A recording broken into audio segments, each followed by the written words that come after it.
Hi friends, பாருங்க சொரக்காய். இது வந்து ஊர்ல தாங்க இருக்கும், நிறைய நீட்டா தானே இருக்கு சொரக்காலாம். இது நம்ம ஊர்ல எல்லாம் காய்க்கும் இந்த சொரக்காய். ஊர் நாட்டுல இருந்து ஒரு பாட்டி எடுத்துட்டு வந்து வித்தாங்க, அவங்ககிட்ட வாங்கிட்டு வந்தேன். இதுதான் இன்னைக்கு நம்ம வந்து பொரியல் பண்ண போறோம். வேர்க்கடலை போட்டு எப்படி பண்றதுன்னு சொல்றோம் வாங்க. பிஞ்சு காய்ங்க, எவ்வளவு பிஞ்சா இருக்கு பார்த்தீங்களா?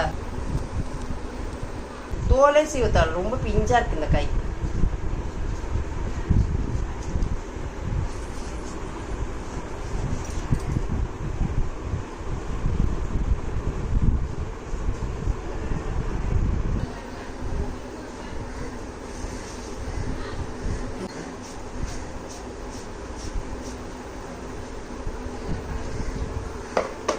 இந்த மாதிரி கட் பண்ண போதும், பொரியல் தானே. நல்லா பொடியா கட் பண்ணிட்டோம். ரொம்ப பொடியெல்லாம் கட் பண்ண நம்ம பொரியல் தானே பண்ண போறோம், அதெல்லாம் மீடியமா கட் பண்ணிக்க. இந்த அளவுக்கு கட் பண்ண போதும். இதை வந்து குக்கர்ல போட்டு ஒரே விசில் மட்டும் வச்சு நான் செய்து கட். இந்த மாதிரி நல்லா பிசைஞ்சு கழுவணும்னா இதுல இருக்கிற இந்த விதையெல்லாம் வந்துடும். அதுக்காக தான் நல்லா அழுத்தி கழுவு. இதுல விதையே இல்லை, ஆனா பிஞ்சு காய் தான் இது. இருந்தாலும் 1 2 நம்மளுக்கு தெரியாது இருந்ததுன்னா அதனால நான் அழுத்தி கழுவுறேன். இந்த காயில கொஞ்சோண்டு மஞ்சத்தூள், கொஞ்சமா பார்த்தீங்களா, ஒரு கொஞ்சம் ஒரே சிட்டிக்கு தான் மஞ்சத்தூள் போட்டு கொஞ்சம் உப்பு போட்டு வேக வச்சிடும். போதும், உப்பு போதும். கொஞ்சோண்டு தண்ணி, ஒரு 1/4 கிளாஸ் தண்ணி ஊற்றி ஒரே விசில் விட்டு எடுத்துக்கலாம். ஒரு விசில் வரட்டும், நான் உங்களுக்கு காட்டுறேன்.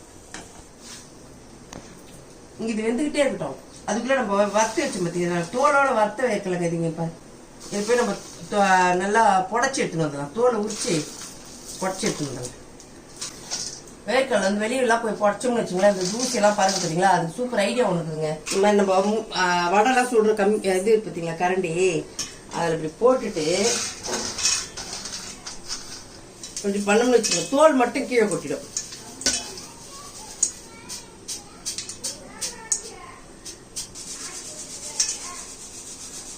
பார்த்தீங்களா, தோல் சூப்பராக கொட்டிடுது. நல்லா வந்துட்டு பார்த்தீங்களா, தோல் தனியாக வந்துட்டு பாருங்க. பொரியல் பண்ணுறதுக்கு எண்ணெய் ஊற்றிக்கலாம். முதல்ல கொஞ்சம் போதும், ஒரு ஸ்பூன் எண்ணெய் இருந்தால் போதும். எண்ணெய் காஞ்சிட்டு கடுகு போட்டுக்கலாம். கடுகு நல்லா பொரிஞ்சுது. இப்போ வெங்காயமும் கருவேப்பிலையும் வச்சு காய்ச்சலாம். பார்த்தீங்களா, நல்லா வந்துட்டு பார்த்தீங்களா, ஒரே விசில் தான் வச்சேன். எவ்வளோ சூப்பராக வந்துட்டு பாருங்க. இதை எடுத்து இப்போ வெங்காயம் வதங்கிட்டு கொஞ்சம் வதங்கினா போதும், அரை வேக்காடு வதங்கினா போதும் வெங்காயத்தை. இப்போ அதை எடுத்து ஊற்றிக்கலாம்.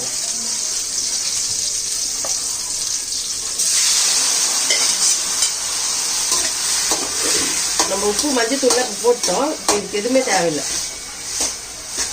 அதுக்குள்ள நம்ம வேர்க்கடலை ரெடி பண்ணி வச்சுக்கோல, அதை நுணிக்கணும்.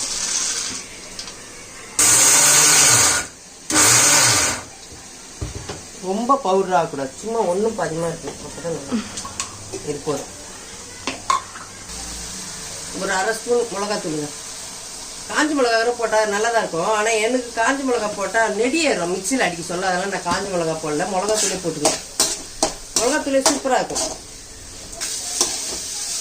அப்புறம் சொரக்காய் பொரியல் ரெடி ஆகிடுது. இப்போ வேர்க்கடலை போட்டுக்கலாம். செம்ம சூப்பராக இருக்குங்க. வேர்க்கடலை போட்டு சொரக்காய் பொரியல் பண்ணோம்னா சூப்பராக இருக்கும். சொரக்காய்க்கு அப்புறம் வந்து பீர்க்கங்காய் எல்லாம் போட்டு பண்ணோம்னா. இன்னைக்கு சமையல் ரெடி ஆயிடுச்சுங்க. சாதம், அரைக்கிற புளி போட்டு கடைஞ்சிருக்கேன், கருவாடு வறுத்துருக்கேன். அதோட ஸ்பெஷல் இதுதாங்க, சொரக்காய் பொரியல். நம்ம பண்ண சொரக்காய் பொரியல் இப்படி இருக்குதுன்னு கமெண்ட்ல சொல்லுங்க. பிடிச்சிருந்தா லைக் பண்ணுங்க, ஷேர் பண்ணுங்க.